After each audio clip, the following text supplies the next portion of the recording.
All right, our first presenter is Rebecca Butler, Biomedical Engineering PhD, College of Science and Engineering.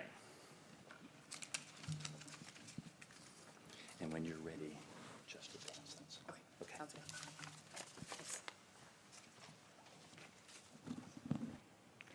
Your granddaughter runs up, paper and crayon in hand, asking you to draw with her.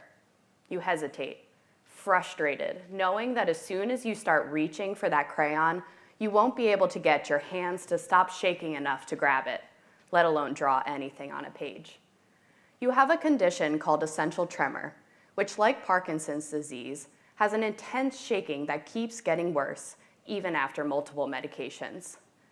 You decide to undergo brain surgery, in which 2 small electrodes are implanted deep within your brain and continuously send electrical pulses to try to stop your hands from shaking.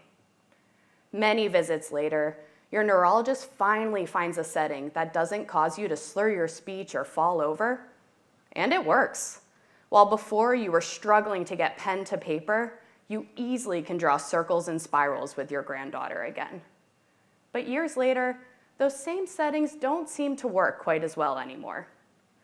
This story is common for 1 in 30 patients with essential tremor being treated with deep brain stimulation, or DBS. While we know that DBS can be effective at getting patients from shaking to spirals, there are still a lot of unanswered questions about what happens in that black box in the middle. My thesis aims to solve some of those questions and is based on a clinical trial for patients being treated with DBS for essential tremor. Using advanced brain imaging, I have created 3D models of 20 patients' brains that simulate how different pathways in the brain can be activated in response to DBS. Those same patients then participate in clinical trial visits over the course of 2 years, in which we try different settings and track their symptoms using 6 different sensors. This trial has resulted in a large toolbox of brain models, sensor data, and algorithms, which I am combining to answer 2 main questions for my thesis. Number 1, what do we even need to target in the brain to stop tremor? By modeling these patients' brains, I am identifying exactly which settings can stop tremor and which contribute to side effects. And number 2, why does DBS lose its benefit in tremor patients?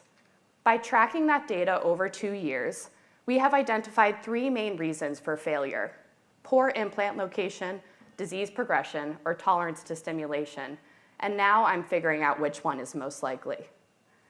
Ultimately, answers to these 2 questions will be essential to more effectively and efficiently finding the best settings to treat patient symptoms, both now and later.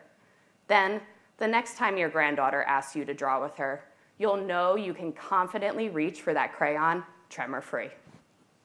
Thank you.